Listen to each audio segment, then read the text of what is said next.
ஓம் அமிர்தீஸ்வரி நமக. ஓம் நம சிவாய.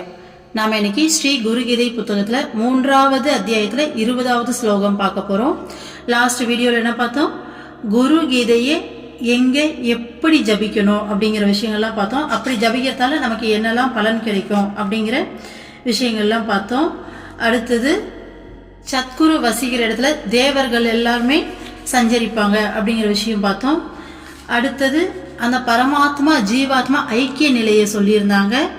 அடுத்தது பார்த்தீங்கன்னா குரு கீதை முக்தியை மட்டும் கொடுக்காது, அஷ்டமா சித்திகளும் சேர்த்து கொடுக்கும் அப்படின்ற மாதிரி சொல்லி பார்த்தோம்.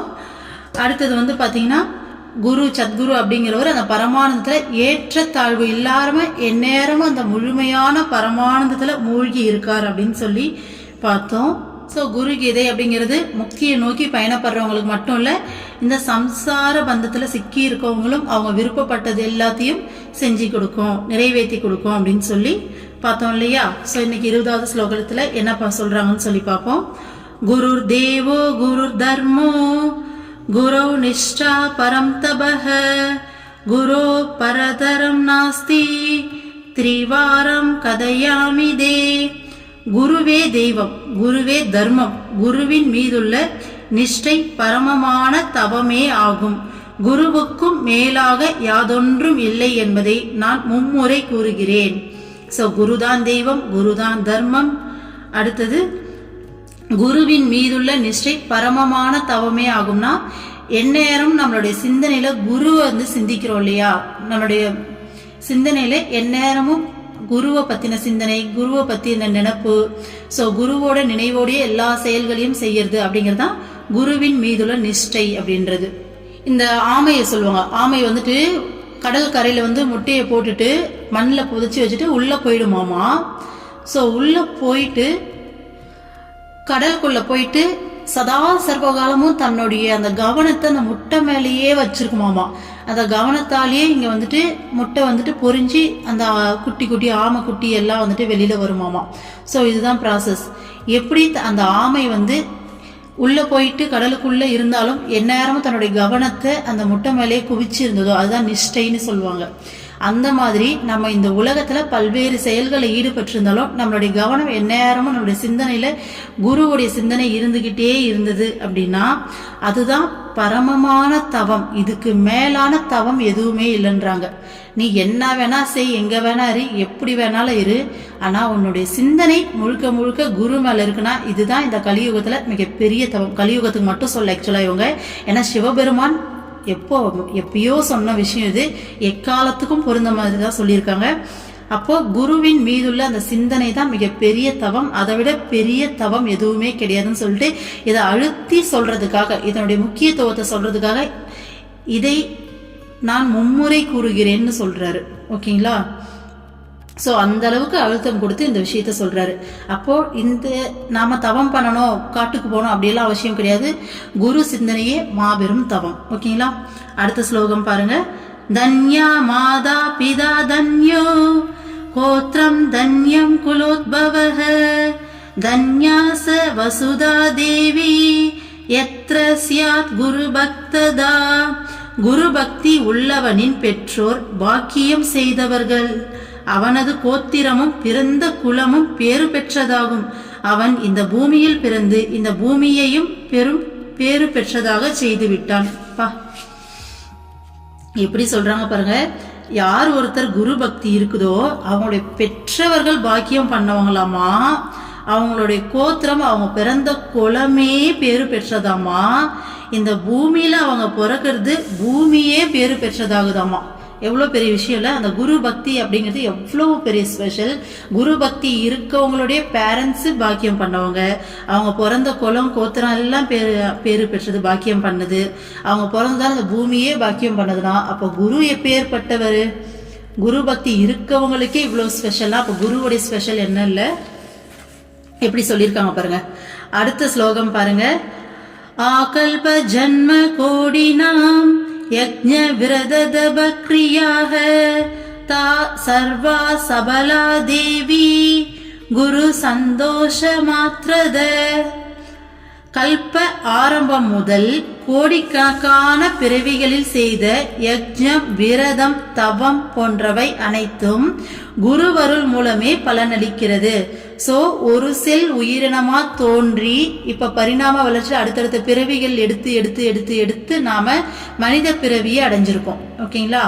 அப்போ கோடிக்கணக்கான பிறவிகள் நாம இதுக்கு முன்னாடி பிறந்திருக்கோம் நாம. ஆனா இத்தனை கோடிக்கணக்கான பிறவிகள்லயும் நம்ம செஞ்ச தவம், விரதம் இந்த மாதிரியான செயல்களுடைய பலன் பாத்தீங்கன்னா குருவினுடைய அருள் மூலமா தான் நமக்கு கிடைக்குமே தவிர மற்றபடி கிடைக்காதுன்றாங்க. குரு அருள் இருந்தாதான் நீ எத்தனை பிறவி எடுத்தாலும் இத்தனை பிறவிகளையும் உனக்கே தெரியாம நீ செஞ்ச நல்ல விஷயங்களுடைய பலன்கள் எல்லாம் குருவுடைய அருளால தான் கிடைக்கும்னு சொல்றாங்க. எவ்வளவு பெரிய விஷயம் இல்ல? ஏன்னா இதுல பல செயல்கள் நமக்கே தெரியாம நான் என்ற தன்மையில சுயநலத்துல செஞ்சிருப்போம். சோ அப்படியாப்பட்ட செயல்களுக்கு கூட பலனை குரு தான் கொடுப்பாரு. நம்ம செஞ்ச சின்ன சின்ன விஷயங்களையும் பாத்தீங்கன்னா கணக்கு காமிச்சு, இந்த கணக்கு டேலி பண்றதே குரு தானே. சின்னதா ஒரு செயலை செய்ய வச்சு அதுக்கு அவங்களுடைய தவ பலனை கொடுத்து அதுக்கான பலனே வேற மாதிரி கொடுத்து நம்மள காப்பாத்துவாங்க, அடுத்தடுத்த ஸ்டேஜுக்கு ஏத்துவாங்க இல்லையா? சோ அததான் சொல்றாங்க. அடுத்த ஸ்லோகம் பாருங்க. சரீரமிந்திரியம் பிராணம் அர்த்தம் ஸ்வஜன பந்துதா மாது குலம் பித்ரு குலம் குருரேவ ந சம்சயஹ. உடல், புலன், பிராணன், சொத்து, உற்றார், உறவினர், தாயின் குலம், தந்தையின் குலம் என அனைத்தும் குருவே ஆவார். அவர் அதில் சிறிதும் சந்தேகமில்லை. ஒரு உண்மையான சீடன் இவ்விதம் சிந்திக்க வேண்டும் என்று பொருள். சோ தன்னுடைய உடல், புலன், பிராணன், சொத்து, உற்றார், உறவினர், தாயின் குலம், தந்தையின் குலம் சொல்லிட்டு தாயின் குலம் தந்தையின் குலம்னா தாய் வழி உறவுகள், தந்தை வழி உறவுகள், தாய் தந்தை எல்லாமே நம்மளை சுத்தி இருக்க நம்ம பார்க்கக்கூடிய எல்லாமே உயிருள்ள உயிரற்ற எல்லாமே நம்மளுடைய குரு அப்படிங்கிற பாவனையில தான் ஒரு சீடன் பார்க்கணும். ஒரு சீடனுக்கு குருவை தாண்டின விஷயம் எதுவுமே இங்க நம்ம கண்ணுக்கு தெரியக்கூடாது. நம்ம கண்ணில் தெரியற எல்லாமே குருவாதான் தெரியணும். நம்மளுடைய உடல், நம்மளுடைய ஆத்மா கூட இறைவுடைய வடிவம், இறை சக்தி. இப்ப நம்ம பேசுறோம்னா இந்த எனர்ஜி இறைவன் கொடுத்தது, இறைவனுடைய சக்தி. இந்த உடல் இயங்குதான், இந்த சக்தி யாரோடது? இறைவனோடது. அப்போ அந்த சக்தி இல்லாம நம்ம ஒண்ணுமே இல்லைல்ல, இந்த உலகத்துல எதுவுமே கிடையாது இல்லையா? அந்த இறை சக்தியோட உதவி இல்லாம எதுவுமே கிடையாது. அப்ப அந்த இறை சக்தி தான் குரு. அப்ப நம்ம பாக்குற, கேட்கிற, நம்ம உயிருள்ள உயிரற்ற எல்லாவுமே குருவாதான் ஒரு சீடனுக்கு தெரியணும். தன்னுடைய அப்பா, அம்மா, தான் குழந்தைங்க, சோ ஹஸ்பண்ட், ஒய்ஃபு எல்லாருமே ஏன் தானே குருவுடைய ஸ்வரூபமா போக போக தெரிய ஆரம்பிக்கும். அது அகங்காரமா மாறக்கூடாது, பணிவா மாறணும். சோ இறைவன் தான் இங்க எல்லாமே. இங்க நாமன்றது ஒண்ணுமே இல்லைன்னு நான் அழிஞ்சி குருவா தெரிய ஆரம்பிக்கிறோம். ஓகேங்களா? சோ எனக்குள்ள இருந்து என்னை இயக்கிக்கிட்டு இருக்கிறது என்னுடைய குரு தான் அப்படிங்கிற தன்மையில. சோ அததான் சொல்றாங்க, ஒரு சீடன், உண்மையான சீடன் இப்படிதான் சிந்திக்கணும் அப்படின்னு சொல்லிட்டு அடுத்த ஸ்லோகம் பாருங்க. மந்த பாக்கியா ஹிய சக்தாச்ச ஏ ஜனா நானு மன்யதே குரு சேவ வாசு விமுகா பச்சியந்தே நரகே சுசௌ. மேலே கூறியவாறு சிந்திக்காத, குரு சேவையில் ஈடுபடாதவர்கள் யாரோ பாக்கியமில்லாதவரும் பலவீனமானவருமான அவர்கள் கோரமான நரகத்தை அடைகிறார்கள். சோ இதுல இருந்து என்னன்னா, யார் ஒருத்தர் குரு பக்தியில இருந்து தான் பாக்குற எல்லாமே குருவா பாக்குற அளவுக்கு பக்தி பண்ணி குருவை ஸ்ட்ராங்கா விடாப்பிடியா பிடிச்சு அவங்கள புரிஞ்சுக்கிட்டு குருவுக்குள்ள கலக்க முயற்சி பண்றோமோ அவங்களுக்கு நரகம் கிடையாது. ஏன்னா இது இல்லாதவங்க, பாக்கியம் இல்லாதவங்க, பலவீனர், அவங்க கோரமான நரகத்தை அடைவாங்கன்னா இது இருக்கவங்களுக்கு நரகம் கிடையாது. ஓகேங்களா? அப்ப அவங்களுக்கு எந்த காலகட்டத்திலும் நரகம் அப்படிங்கிற விஷயத்த பத்தி பயப்பட வேண்டாம். இந்த உடலை விட்டு போகும்போதும் நாம குருவோட தான் செட்டில்ட் ஆக போறோம். ஓகேங்களா? அதுதான் சொல்றாங்க. அடுத்த ஸ்லோகம் பாருங்க. வித்யா தனம் பலம் சைவ தேஷாம் பாக்கியம் நிரர்த்தகம் ஏஷாம் குருருக்ருபா நாஸ்தி அதோ கச்சந்தி பார்வதி பிரம்மா விஷ்ணு சருத்ரச்ச தேவதா பித்ரு கிண்ணராக சித்த சாரண யக்ஷாச்ச அந்யேச முனையோ ஜனாக பிரம்மா, விஷ்ணு, ருத்ரன், தேவர்கள், பித்ருக்கள், கிண்ணறர்கள், சித்தர்கள், சாரணர்கள், யக்ஷர்கள் மற்றும் முனிவர்கள் போன்றோரில் யாருக்கும் குருவருள் கிடைக்கவில்லையோ அவர்களின் வித்யை, செல்வம், ஆற்றல், பாக்கியம் போன்றவை பலனற்றவை, அவர்களுக்கு வீழ்ச்சி ஏற்படுகிறது. ஸோ ஃபர்ஸ்ட் முதல் அத்தியாயத்தில் இதே விஷயத்த சொல்லியிருப்பாங்க. அதே விஷயத்த திரும்பவும் இன்னும் கொஞ்சம் மாடுலேட் பண்ணி சொல்றாங்க. ஸோ பிரம்மா, விஷ்ணு, ருத்ரன் 3 இந்த உலகத்துல படைச்சி காத்து அழிக்கிற கடவுளுக்கும் இந்த ரூல் பொருந்தும். ஓகேங்களா? பிளஸ் தேவர்கள், பித்ருக்கள், கிண்ணறர்கள், சித்தர்கள், சாரணர்கள், யக்ஷர்கள், முனிவர்கள், நிறைய சொல்லுவோம் இல்லையா, கண்ணுக்கு தெரியாம பல லோகங்கள் இருக்கு, பல விதமான நிலைகள்ல ஆத்மாக்கள் வாழ்ந்துகிட்டு இருக்கு. ஸோ தேவர்கள், பித்ருக்கள் சொல்லிட்டு நிறைய பேர், கந்தர்வர்கள், நம்ம கண்ணுக்கு தெரியாம சூட்சுமதாரிகள் நிறைய பேர் இருக்காங்க இல்லையா. ஸோ இவங்க யாராக இருந்தாலும் மும்மூர்த்திகளுக்கும் சேர்ந்தே இந்த ரூல் பொருந்துது. என்ன சொல்றாங்க, யாருக்கு குரு அருள் கிடைக்கலையோ அவங்களுடைய வித்யை, ஞானமா இருந்தாலும், செல்வமாக இருந்தாலும், ஆற்றலாக இருந்தாலும், அவங்களுடைய எப்பேற்பட்ட பாக்கியமாக இருந்தாலும் எல்லாமே பலனற்றவை, அவங்களுக்கு வீழ்ச்சி மட்டும்தான் ஏற்படுமே தவிர அவங்களுக்கு பாத்தீங்கன்னா ஏற்றம் கிடையாது அப்படின்னு சொல்றாங்க. ஸோ யாருக்கு குரு அருள் இருக்கோ அவங்க மட்டும்தான், அவங்களுக்கு கிடைக்கக்கூடிய விஷயங்கள் தான் பாத்தீங்கன்னா குருவருள் தான். எல்லாத்துக்கும் மேல அடைய வேண்டியது எல்லாருமே குருவருள் மட்டும்தான். குருவருள் இருந்தா மட்டும்தான் இவங்களுக்கே பாத்தீங்கன்னா பிரயோஜனம். இல்லைன்னா அவங்களுடைய எப்பேற்பட்ட செல்வங்களா இருந்தாலும், பாக்கியமா இருந்தாலும், அவங்களுடைய ஞானமா இருந்தாலும், ஆற்றலா இருந்தாலும் எல்லாமே பிரயோஜனம் இல்லாம போகுது அப்படின்னு சொல்றாங்க. அப்போ மும்மூர்த்திகளை விடவும் ஒரு படி மேலதான் குரு. ஓகேங்களா? ஸோ எல்லா கடவுள், தேவர்கள் எல்லாருக்கும் அப்பாற்பட்டவர் தான் குரு. அடுத்த ஸ்லோகம் பாருங்க. குரு பாவ பரம் தீர்த்தம் அந்ய தீர்த்தம் நிரர்த்தகம் சர்வ தீர்த்தமயம் தேவி ஸ்ரீ குரு சரணாம் புஜம். குரு பக்தியே மிகச்சிறந்த புண்ணிய தீர்த்தமாகும். பிற தீர்த்தங்கள் எல்லாம் பொருளற்றவை. சகல தீர்த்தங்களும் ஸ்ரீ குருவின் திருவடி தாமரையில் அடங்கி விடுகின்றன. சோ முதல் அத்தியாயத்துல இதே விஷயத்த சொல்லியிருப்பாங்க. இந்த உலகத்தில் இருக்கக்கூடிய எல்லா புண்ணிய தீர்த்தத்தை விடவும் மிகப்பெரிய விஷயம் குருவுடைய பாத பூஜை பண்ண அந்த நீர் அப்படின்னு சொல்லியிருப்பாங்க இல்லையா. அதே மாதிரி இங்க என்ன சொல்றாங்க அப்படின்னா, ஸோ குரு பக்தி தான் மிக புண்ணிய தீர்த்தம், மிகச்சிறந்த புண்ணிய தீர்த்தம்னு சொல்றாங்க. மற்ற எல்லா தீர்த்தமும் பாத்தீங்கன்னா பொருளற்றவையா. அதே மாதிரி ஸ்ரீ குருவோடைய திருவடி தாமரையில எல்லா தீர்த்தமும் அடங்கி போயிடுதாமா. அதை தாண்டின புண்ணிய தீர்த்தம் இந்த பிரபஞ்சத்துல கிடையாதுன்னு சொல்றாங்க. அடுத்த ஸ்லோகம் பாருங்க.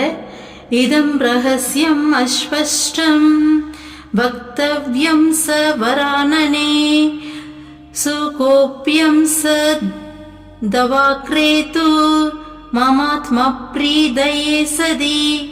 அன்பானவளே, இது ரகசியமும் சூக்ஷ்மமும் நிறைந்ததாகும். எனக்கு உன் மீதுள்ள அன்பால் மிகவும் ரகசியமான இதை உன்னிடம் கூறுகிறேன். ஸோ ஃபர்ஸ்ட் இந்த குருகீதை ஆரம்பிக்கும் போதே இப்படிதான் ஆரம்பிக்கும். இது ரகசியத்திலும் ரகசியமானது. சிவபெருமான பார்வதி தேவி ரொம்ப கம்பல் பண்ணி வேண்டி கேட்டதால தான் சிவபெருமான் இதை சொல்றதையே ஒத்துக்கிட்டு சொல்வாரு. அதுதான் சொல்றாங்க, இது ரொம்ப ரகசியமான விஷயங்கள். இந்த குரு கீதையில வரக்கூடிய எல்லாமே மிகவும் ரகசியம். அதனால நீ பாத்தீங்கன்னா என்கிட்ட கேட்டதால எனக்கு உன் மேல இருக்க அன்பாலதான் நான் உனக்கு இதை சொல்றேன் அப்படின்னு சொல்றாரு. அடுத்த ஸ்லோகம் பாருங்க. அபக்தே வஞ்சகே தூர்தே பாஷண்டே நாஸ்திகாதிஷு மனசாபி ந வக்தவ்யா குரு கீதா கதாசன. பக்தி இல்லாதவன், வஞ்சகன், மாயன், வேதத்தை பழிப்பவன், நாஸ்திகன் போன்றவர்களிடம் மனதால் கூட குரு கீதையை ஒரு நாளும் கூறுவது கூடாது. சோ இந்த குரு கீதை அப்படிங்கிறவங்க குரு மேல முழுமையான பக்தி நிறைஞ்சவங்களுக்கு மட்டும்தான், குரு பக்தி உள்ளவங்களுக்கு மட்டும்தான் போய் சேரணும். மற்றபடி பக்தி இல்லாம மனசுல வஞ்சக எண்ணம் வச்சுக்கிட்டு பொய் பேசிக்கிட்டு ஸோ வேதத்தை பழிச்சுக்கிட்டு கடவுளை பத்தி புறம் கூறுறவங்களுக்கு இந்த குரு கீதையை சொல்லக்கூடாது, உபதேசம் பண்ணக்கூடாதுன்னு சொல்றாரு. ஓகேங்களா? ஸோ யாருக்கு இதனுடைய மகத்துவம் புரியுமோ அவங்களுக்கு மட்டும்தான் இதனை உபதேசம், அதுவும் மனசால கூட உபதேசம் பண்ணக்கூடாதான். ஓகேங்களா? நம்ம ஆனா இப்படி யூடியூப் சேனல்ல நல்லா வந்து பார்த்தீங்கன்னா மேடை போட்டு கத்திக்கிட்டு இருக்கோம். பட் ஆனால் இது உண்மையாலுமே யாருக்கு போய் சேரணும்னு இருக்கோ அவங்களுக்கு மட்டும்தான். ஸோ குருவுடைய சங்கல்பம் இல்லாமல் இது யாராலையும் நம்மளால சொல்லவும் முடியாது, கேட்கவும் முடியாது. ஸோ அதெல்லாம் குரு பார்த்துப்பாங்க. ஸோ அவங்களுடைய சங்கல்பம் இருக்கவங்களால மட்டும்தான் இதனுடைய மகத்துவத்தை கேட்டு தெரிஞ்சுக்க முடியும் இல்லையா? அடுத்த ஸ்லோகம் பாருங்க. குரவோ பகவ சந்தி சிஷ்ய வித்தாபஹாரகாஹ தமேகம் துர்லபம் மன்யே சிஷ்யஸ்கிருத்தாபஹரகம். சீடனின் செல்வத்தை அபகரிக்கும் குருமார்கள் பலர் உண்டு. ஆனால் சீடனின் இதய தாபத்தை போக்கும் குரு மிகவும் அரிது என்று நான் கருதுகிறேன். ஸோ இப்போ இதை நம்ம கண்கூடாவே பார்க்க முடியும். உண்மையாலுமே குருன்ற பேர்ல நிறைய பேர் வந்து பார்த்தீங்கன்னா பொய் சொல்லிட்டு பணம் பறிக்கிறதுக்காக நிறைய வந்து பார்த்தீங்கன்னா வெளியில ஏமாத்திட்டு சுத்திட்டு தான் இருக்காங்க. உண்மையான இதய தாகத்தை தணிக்கிற குருமார்கள் அப்படிங்கிறவங்க ரொம்ப ரேராக தான் இருக்காங்க. அப்படி இருக்கவங்களும் பார்த்தீங்கன்னா நம்ம இடம் கண்டுபிடிக்கிறது அவ்வளோ ஈஸி இல்லை. அவங்களுடைய அருளால் தான் நம்ம அவங்க கிட்ட வந்து இந்த அளவுக்கு ஒரு பாதுகாப்பில் இருக்கோம் இல்லையா? அடுத்த ஸ்லோகம் பாருங்க. சாதுர்யவான் விவேகி ச அத்யாத்ம ஞானவான் சுசிஹ மானசம் நிர்மலம் யஸ்ய குருத்வம் தஸ்ய சோபதே. திறமை உள்ளவனும் விவேகியும் ஆன்மீக ஞானம் உள்ளவனும் தூய்மையானவனும் மாசற்ற மனம் உள்ளவனும் யாரோ அவனில் குருவருள் விளங்கும். ஸோ யார் வந்து பார்த்தீங்கன்னா ஒருத்தர் பியூரா அந்த ஞானத்தோட இருக்காங்களோ, ஞானம்னா ஆன்மீக தேடுதலோட அந்த பியூர் ஹார்ட்டோட அந்த சோல் ஓரளவுக்கு நல்ல சோலாக இருக்கும்போது அவங்களுக்கு குருவருள் கிடைக்கும் அப்படின்னு சொல்றாங்க. சரிங்களா? அடுத்த ஸ்லோகம் பாருங்க. குரவோ நிர்மலா சாந்தாக சாதவோ மிதபாஷினஹ காம குரோத விநிர்முக்தாக சதாசாரா ஜிதேந்திரியாக.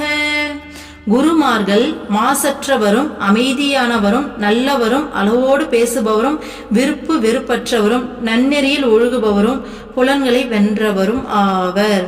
ஸோ நிறைய பொய்யான குருமார்கள் இருக்காங்கன்னு சொன்னோம் இல்லையா? ஸோ உண்மையான குருமார்கள் எப்படி இருப்பாங்கன்னா மாசற்றவர்கள். அவங்களுக்குள்ள ஒரு மாசு, ஒரு அழுக்கு, இல்லை ஒரு கரை அப்படிங்கிறத பார்க்கவே முடியாது. எண்ணத்தாலையும் சொல்லாலையும் செயலாலையும் பார்க்கவே முடியாது. அவங்க முழுசாவே மெழுகுவர்த்தி மாதிரி தன்னைத்தானே உருக்கிக்கிட்டு மற்றவங்களுக்கு வெளிச்சத்தை கொடுக்குற வேலையை தான் பார்த்துட்டு இருக்காங்க.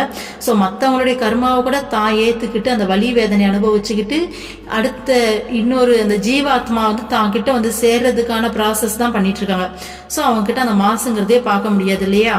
அடுத்தது அமைதியானவரும். எந்நேரமும் அந்த ஆழ்ந்த அமைதியில நிலைச்சு இருப்பாங்க. ஸோ நம்ம பல பேர் போனாலும் நம்மள கண்ணாடி மாதிரி நம்மளோட உணர்வுகளை பிரதிபலிப்பாங்களே தவிர எதாலையும் அவங்க வந்து பார்த்தீங்கன்னா டிஸ்டர்ப் ஆக மாட்டாங்க. அவங்களுடைய அந்த பேரமைதிங்கிறது அவங்களுக்குள்ள எந்நேரமும் நிலைச்சு இருக்கும். நல்ல வரும். ஸோ ஆப்வியஸா இப்படி அப்படிங்க இவங்களோட நல்லவங்க யார் இருக்க முடியும்? அளவோடு பேசுபவரும். தேவையில்லாம ஒரு வார்த்தை கூட பேச மாட்டாங்க. கவனிச்சா தெரியும்.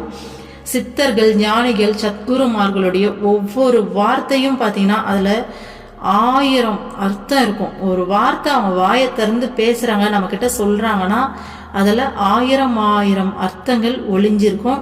அதை நம்ம உண்மையாலுமே அம்மா பேசி அனுப்பிடுவாங்க. அம்மா என்ன சொன்னாங்கன்னு சொல்லிட்டு நம்ம யோசிச்சு கண்டுபிடிக்கிறதே 2-3 நாள் ஆயிடும்.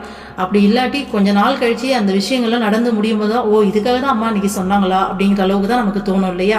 அந்த மாதிரி அவங்களுடைய ஒவ்வொரு வார்த்தையுமே சூட்சுமம் நிறைந்ததாகவும் நம்ம புத்திக்கு எட்டாததாகவும் ரொம்ப தேவையான விஷயமா தான் இருக்கும். தேவையில்லாம ஒரு வார்த்தை கூட பேச மாட்டாங்க. அதை நம்மளால புரிஞ்சிக்க கூட முடியாது.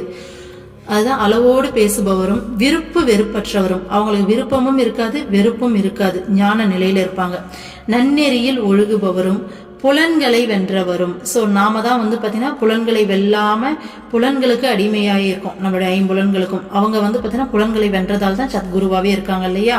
அதுதான் சத்குரு அப்படிங்கிறோடைய தன்மைகளை சொல்றாங்க. இப்ப நார்மலா தன்னைத்தானே குருன்னு சொல்றாங்க. ஒருத்தர் வந்துட்டு போகஸா வந்து ஏமாத்துறாங்கன்னா அவங்களோட இந்த குணங்களை பார்த்தாலே தெரிஞ்சிடும் மனித தன்மையில இருப்பாங்க மெயினா. ஸோ பார்க்கும்போது இந்த மாதிரியான குணங்கள்லாம் அவங்க கிட்ட இருக்கு அப்படின்னாலே ஸோ இவங்க சத்குரு கிடையாதுன்னு சொல்லி நம்ம ஈஸியா கண்டுபிடிச்சு விலகிடலாம். ஓகேங்களா? அடுத்த ஸ்லோகம் பாருங்க. சுசகாதி பிரபேதேன குரவோ பகுதா சம்ருதாக ஸ்வயம் சம்யக் பரிக்ஷ்யாத தத்வநிஷ்டம் பஜேத் சுதிக. இக்காலத்தில் சூசகன் முதலான பலவிதமான குருமார்கள் இருப்பதாக கூறப்படுகிறது. ஆகவே நன்கு ஆராய்ந்த பிறகே அறிவுள்ள ஒருவன் தத்துவ ஞானியான குருவை ஏற்றுக்கொள்ள வேண்டும். ஸோ இந்த காலத்துல தன்னைத்தானே குருன்னு சொல்லி பொய்யா போகஸா பல பேரும் சுத்திக்கிட்டு இருக்காங்க. சாதாரணமா ஒரு கலைக்கு குருவா இருக்காங்க. உண்மையை சொல்லனா அவங்களுடைய குரு வந்து சத்குருவா இருப்பாங்க. நான் பார்த்திருக்கேன் இந்த மாதிரி ஆட்களை. அவங்களுடைய குரு சத்குருவா இருந்து இவங்களுக்கு வாசி யோகம் இந்த மாதிரியான யோகங்களை வந்து கற்பிக்கிறாங்க. அவங்க கிட்ட இருந்து இந்த கலையை கத்துக்கிட்டு இவங்களே ப்ராசஸ்ல தான் இருக்காங்க. ஆனா நல்ல ஒரு வாசி யோகம் நல்ல கை கூடி நல்ல ஒரு நிலையில போயிட்டு இருக்காங்க. ஆனா அவங்க என்ன பண்றாங்கன்னா தன்னைத்தானே குருன்னு சொல்லிக்கிறாங்க. ஆக்சுவலா குரு சத்குருன்றவங்க நம்ம எங்க இருந்தாலும் நம்ம இதான் சொல்றேன் இறை நிலையில இருப்பாங்க. நம்ம எங்க இருந்தாலும் நம்மளை கண்காணிப்பாங்க, நம்மளுடைய ஒவ்வொரு எண்ணத்தையும் கண்காணிப்பாங்க, நம்மளை பாதுகாப்பாங்க. இந்த பிரபஞ்சத்துல எந்த மூலையில இருந்தாலும் அவங்க நம்ம கூட இருக்கிறத நம்மளால உணர முடியும். நம்ம கூட இருந்து எல்லா விஷயங்களையுமே அவங்களோடைய பிளான் படி தான் நடக்கும் இல்லையா? நம்ம இதை உணர்ந்திருப்போம். அப்படி இல்லாம நார்மலா ஒரு கலையை கத்துக்கிட்டே தன்னைத்தானே குருன்னு சொல்லிக்கிட்டு அவங்களுக்கு கீழே ஒரு 100 பேர்த்த வச்சுட்டு அவங்களுக்கு இவங்க சொல்லித்தரன்ற பேர்ல உண்மையான சத்குருனா என்ன, உண்மையான ஞானம்னா என்ன? ஏன்னா எல்லாருக்குமே ஒரு கலை செட் ஆகாது. ஸோ ஆன்மீக தேடுதல் இருக்கு அப்படின்றதுக்காக எங்க போறோம்னு தெரியாம ஏதோ அப்ப இந்த யோகத்தை செஞ்சா நம்ம பண்ணிட முடியுமா அப்படின்னு நினைச்சு ஸோ அதை போயிட்டு பிராக்டிஸ் பண்ணிட்டு அவங்களே குருன்னு சொல்லிட்டு இந்த மாதிரி வழி மாறி நிறைய பேர் வந்து கஷ்டப்பட்டுக்கிட்டு இருக்காங்க உண்மையை சொல்லணும்னா. ஏன்னா சத்குருக்கு மட்டும்தான் யாருக்கு என்ன வரும், யாருக்கு எதை கொடுத்தா ஈஸியா ஏற முடியும், நம்ம புண்ணியம் என்ன, நம்மளுடைய பாவம் என்ன, நம்ம எத்தனை ஜென்மம் எடுத்தோம், நமக்கு கணக்கு எப்படி டேலி பண்ணணும், நமக்கு என்ன மாதிரி ஃபீலிங்ஸ் கொடுத்தா நம்ம எப்படி நம்மளை டேக்கிள் பண்ண முடியும் அப்படிங்கிற விஷயம் எல்லாமே சத்குருவுக்கு தான் தெரியும். அவங்க கிட்ட போகும்போது தான் நம்மளை முறையா வழி நடத்தி நம்மளை வந்து பார்த்தீங்கன்னா அந்த முக்தி ஸ்டேட்டுக்கு கொண்டு போவாங்க. ஆனால் நார்மலாக இந்த மாதிரி பல பேர் உண்மையாலுமே சொல்கிறேன் நிறைய பேர் வந்து இந்த சாதாரணமாக ஒரு யோக முறை வச்சுக்கிட்டு அவங்கக்கிட்ட வந்துட்டு குருன்னு நினச்சி போயிட்டு அந்த யோகத்தை வந்து விடாப்பிடியாக வந்துட்டு பண்ணிக்கிட்டு அதுலேயே வந்து போயிட்டுருக்காங்க. ஸோ ஆனால் சத்குரு கையில் உண்மையாக நம்மளாம் என்ன புண்ணியம் பண்ணமோ என்ன ஏதுனே தெரியாமல் சத்குரு கையில் வந்துட்டு அவ்வளோ ஒரு பாதுகாப்பில் வந்து வாழ்ந்துக்கிட்டு இருக்கோம். இதெல்லாம் சாதாரண விஷயமே கிடையாது. அம்மா போட்ட பிச்சைன்னு தான் சொல்லணும். ஏன்னா வெளியில தப்பான விஷயத்த மாட்டிக்கிட்டு கஷ்டப்படுறவங்களுடைய நிலையை பார்க்கும்போது தான் நமக்கு புரியும். நாமெல்லாம் கவலைனா என்னன்னே தெரியாம, ஏன்னா எல்லாமே குரு இருக்காங்க அவங்க பார்த்துப்பாங்கன்னு சொல்லிட்டு அவ்வளோ ஒரு பாதுகாப்புல அவ்வளோ ஒரு நிம்மதியான ஒரு பயணத்துல இருக்கோம். எவ்வளோ பெரிய விஷயம் தெரியுமா? இது என்ன சொல்றது இல்லை, வார்த்தையால இதை வந்துட்டு விவரிக்க முடியல என்னால. ஸோ அதனால இவங்க என்ன சிவபெருமான் என்ன சொல்றாருன்னா நல்லா ஆராய்ச்சி பண்ணி இந்த எல்லா குணங்களையும் ஆராய்ச்சி பண்ணி உண்மையாலுமே அவங்க ஒரு ஞானியா இறைத்தன்மையில வாழுறாங்களா அப்படிங்கிறத கவனிச்சு அதுக்கப்புறமா தான் அவங்கள குருவா ஏத்துக்கணும்னு சொல்றாரு. ஸோ அடுத்தடுத்த ஸ்லோகங்கள்ல இன்னும் உண்மையான குரு யாரு, இன்னும் பல விதமான குருமார்களை பத்திலாம் சொல்றாங்க. ஏதோ வாசக குரு, நிஷித்த குரு, விஹித குரு, காரண குருன்னு சொல்லிட்டு பல விதமான குருமார்களை பத்தி சொல்லிட்டு இருக்காங்க. ஓகேங்களா? ஸோ அதெல்லாம் அடுத்த வீடியோல பார்க்கலாம். ஓம் அமிர்தீஸ்வரி நமக. ஓம் நம சிவாய. சர்வம் கிருஷ்ணார்ப்பணம்.